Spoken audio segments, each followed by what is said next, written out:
Here we are, there's a shelter, still in good nick. Stone fireplace there, which works pretty good, depending on which way the wind's going. Right, so we're going to be out here for a few days. And this is the typical gear that I normally bring with me when we come out for a few days. The basic 24-hour ration pack, an MRP, as opposed to an MRE, which is meal ready to eat. MRP is military ration pack. Although the ration packs that I normally put together myself, because they can be pretty pricey. Got a standard solar light for inside the shelter. This thing is really good. It charges itself up. Just put it out during the day and it will literally stay on all night. Really good bit of kit. On the front here, literally got a inflatable kit mat.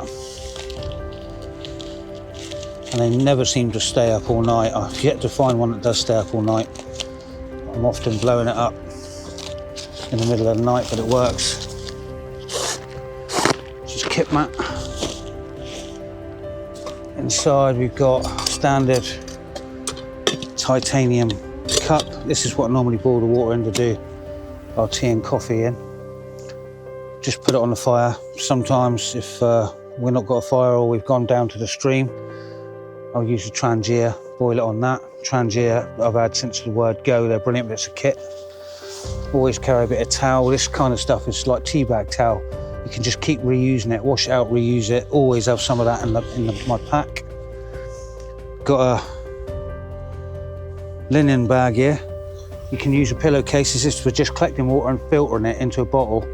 And in this case, we'll get some water from the stream later, filter it through this bag, get all the particles out of it. It's not going to get rid of the microorganisms, but then we're going to get the water, filter it through this, and then boil it for about 10 minutes. Good enough to drink once it cools down. Back in the day, I used to use Pure tabs, but it gives you an horrible chlorine taste.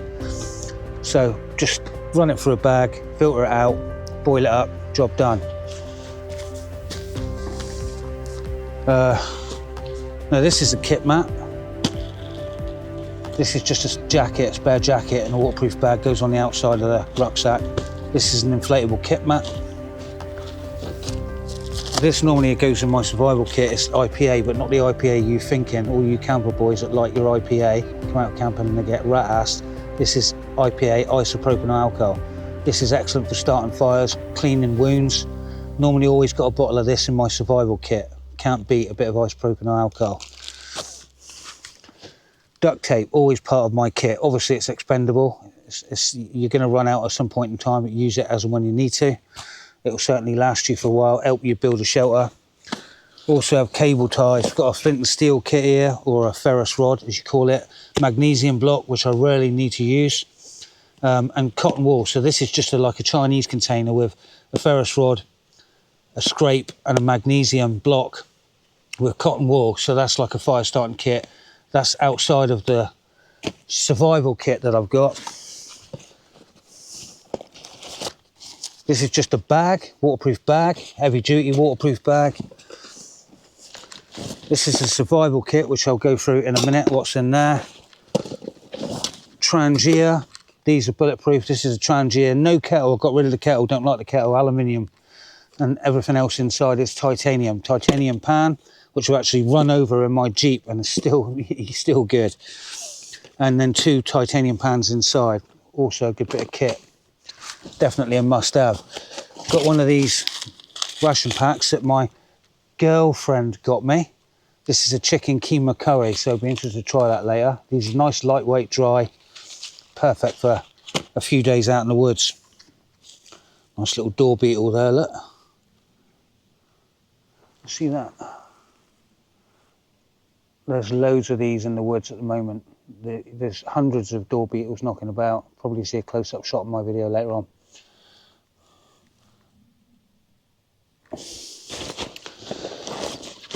This is a water purification kit. Good bit of kit. Don't use it much though. Only use it if I really need to. You've got your pipe, straw, syringe, and the actual bit that you filter your water through. But only really need that in a case whereby I've got a cesspool and no fresh running stream. But at the bottom of this valley here, there's a freshwater stream. Although back in the day when we were kids, we used to drink the water no problem at all. But now if you drink the water, you're probably going to get ill, like my mate did one time. We were out here camping. We were out here for a few days, and on day one, he'd gone down, drunk some water out of the stream, spent all night throwing up, so he got something nasty. Egypt. Cable ties, always use cable ties. These are brilliant. Again, expendable, you're going to go through them, but they're brilliant for shelter building and stuff like that. Cable ties, duct tape, always part of my survival kit. Different size cable ties there. That's pretty much it. This is a sleeping bag that's inside there, in the lid of the rucksack. Head torch, always need that. Spare batteries, paracord, spare batteries, phone charging cable, power bank, some straps. Got a few of these straps knocking about, they're really handy, and some more paracord there. Can never have enough paracord.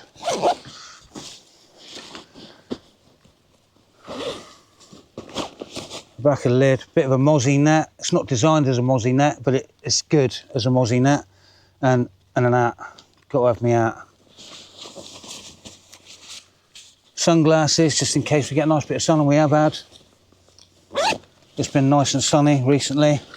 On the side here, I've just got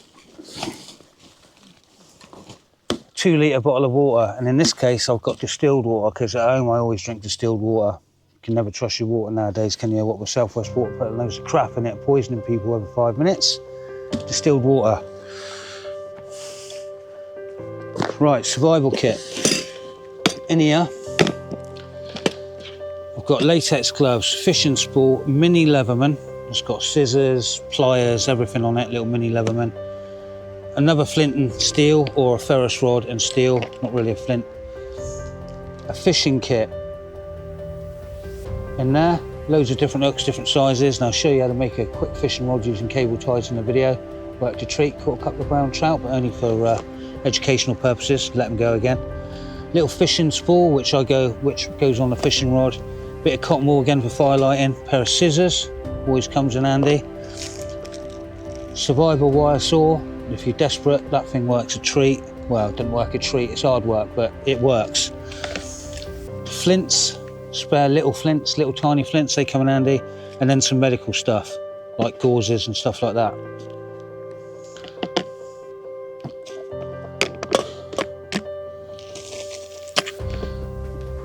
Other than that, I've got an E-swing axe. This ain't the greatest axe, and it's quite heavy because it's all steel. Some of the bushcrafters use better axes, in my opinion. This has got a wider sort of blade on it, and it's not great for throwing, and it's not great for it's not as good as some of these other axes that they get. Definitely not as good, but it does the job. Certainly splits logs all right. A little buck knife with a reasonably small blade on it. This thing I've had for years, and you know, everyone gets used to the knife they've got. It's a good bit of kit.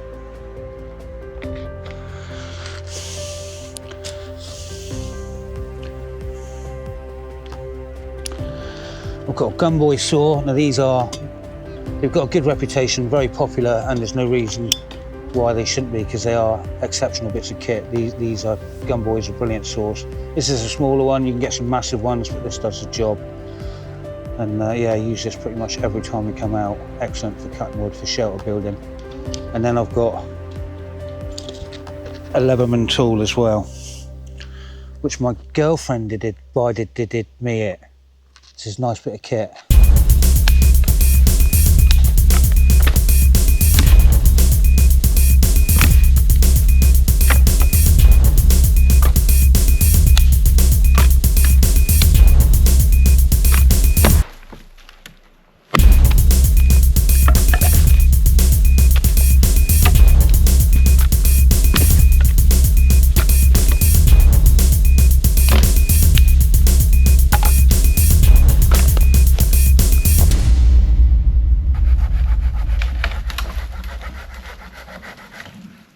Depending on the type of shelter I build, collecting and storing firewood has got to be one of the most labour-intensive tasks I have to perform while outdoors, especially if I'm out for long periods of time.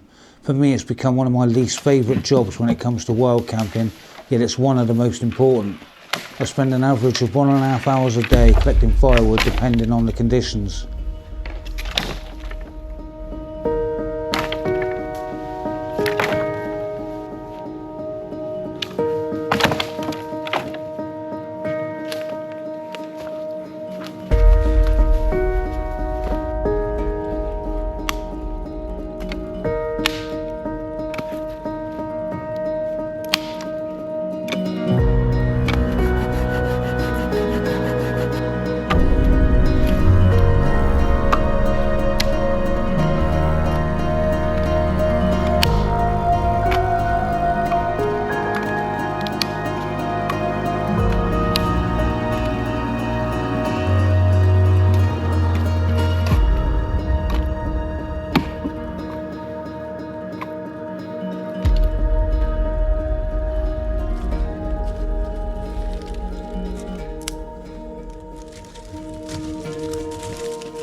quick check under the ground sheet for any insects. Not uncommon to find a toad or two under there. It's also a perfect opportunity to get rid of any lumps and bumps before we get our kit in.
Some bits we left out here last time.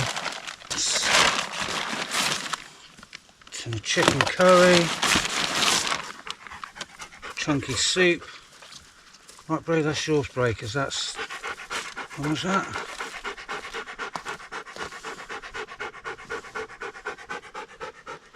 $2022. Chunky soup, that's Bray, that's yours, that is. Toilet roll for wiping the old box. And some bin bags. That's it. A few goodies there.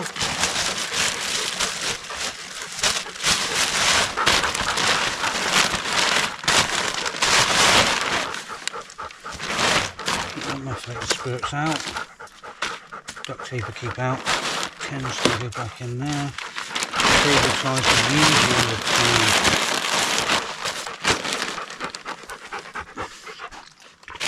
cable ties and duct tape, that's probably two of the most important things you can have in your survival kit.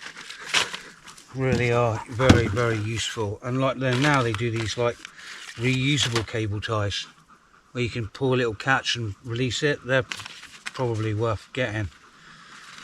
I've not seen them though. I've seen people with them, but I've not been able to find them to buy them. Yeah.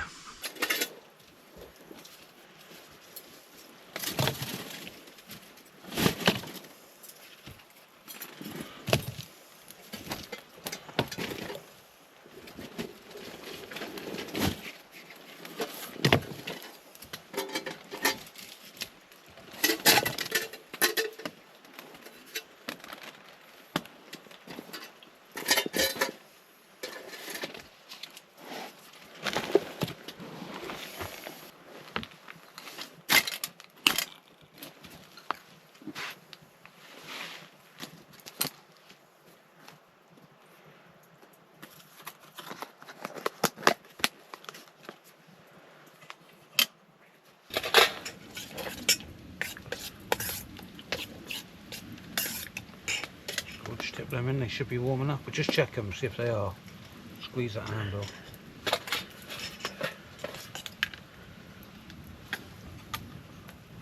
There.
So I noticed a lot of those camper boys use the little battery operated pump.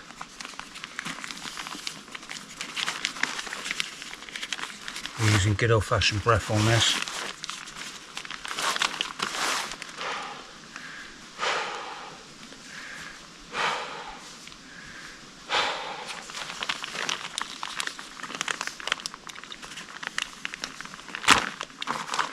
And obviously they take a little while to pump up.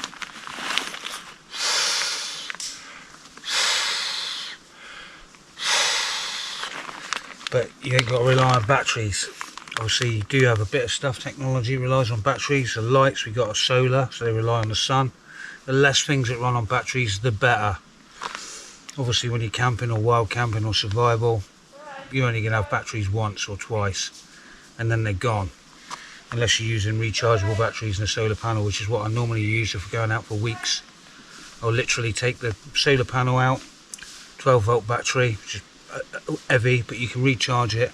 That'll power your laptop, all your camera gear, everything. If it's self-sufficient, it's self-charging. Normal batteries, headlights and everything else. Perfect. I've done about 4 or 5 camps with this airbed. Can't remember what make or brand it is. Still loses a bit of air, they generally always do. I should think it's not going to be easy to find one that you can keep for a lifetime. No chance, because they literally just end up leaking or getting punctured. They're nice, they're comfy, but they're not sufficient.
Got our pans all washed up and topped up our water bottles, so now while I'm down here I'm going to find the sapling to make a basic fishing rod and see if I can catch a few fish.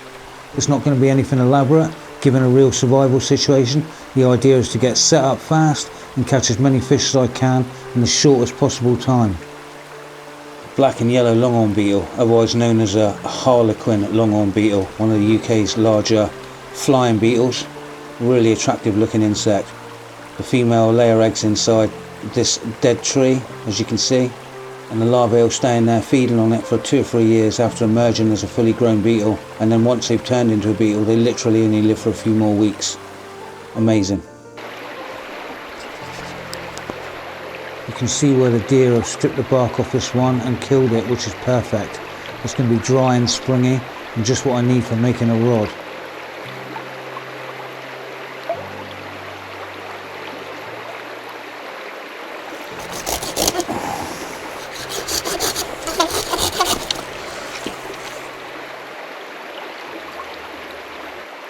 That's perfect.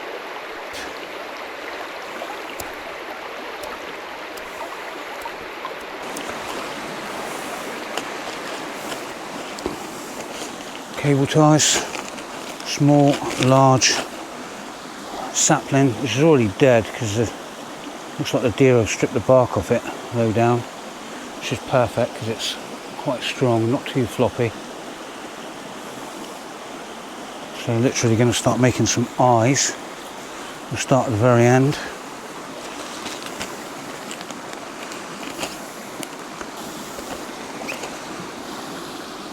So we get a cable tie put on the end and then get another one to pinch it at the base on the bottom side of the stick. So the length of this I'm probably going to put about 5. That's 2.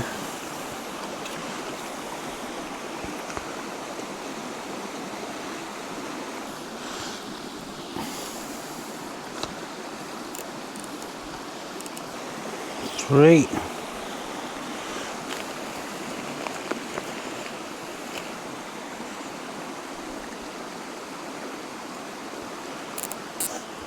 So we got our sapling, put a bit of wire, cable tied some wire on the end, put my spool on it, line, and then cable tie loops for the eyes. You can see those all right.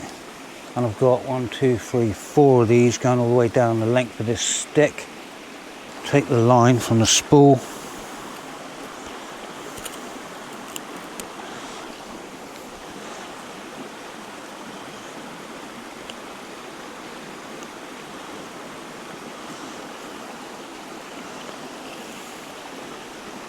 thread it through the eyelets.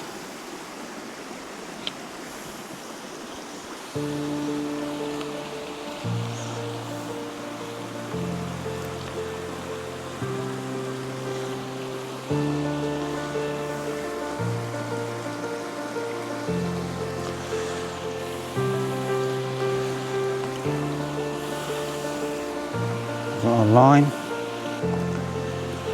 Got a little fishing kit here with some different size hooks. Now I'm using barbless hooks because this is only demonstration. Got a little barbless hook on there. I'll try a blood knot.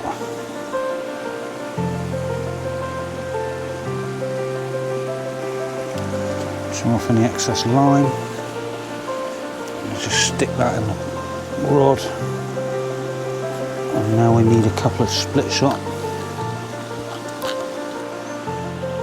All we need now is some bait. I dug some worms earlier on. Got them on a hook. Right, let's do some fishing. So it's just a simple sapling with cable ties for eyelets and a fishing rod spool, which I always have in my survival kit. Cable tie, a bit of wire on the end. You can use one with a branch, comes off if you need to, but this way I can just pick anything and then cable tie a little bit of wire to it, put the spool on it, your fishing line, just about 8-10 pound breaking strain, small, because there's only small trout in here. Obviously if I catch anything I'm just going to put them right back. This is just demonstration purposes. There are trout in here, they're only small. It's a good salmon river in November, in the winter. But there's nothing like that here at the moment. It would just be small trout. Be lucky if they bite. It's quite a deep bit of water here.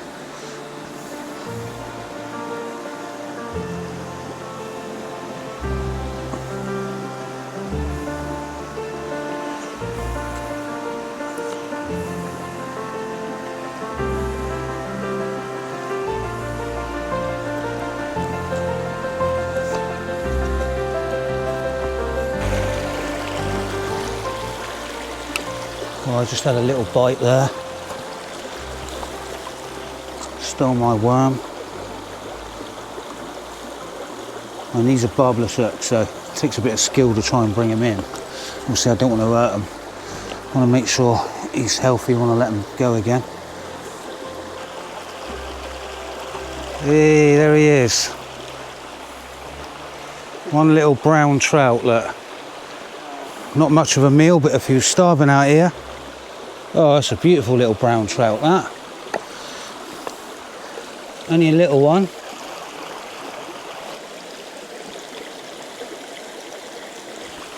There you go. Spent about an hour and a half from start to finish and caught 3 small trout.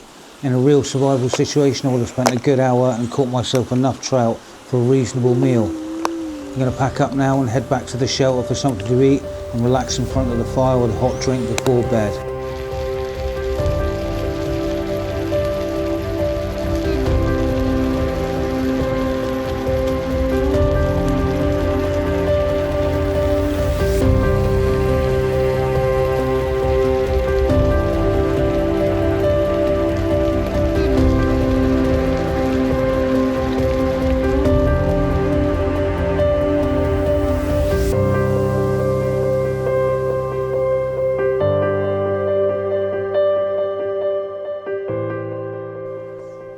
Tomorrow, day 2, we're going to go out and see what we can forage to eat and hopefully film some of the local wildlife up here on Exmoor, so make sure you look out for part 2.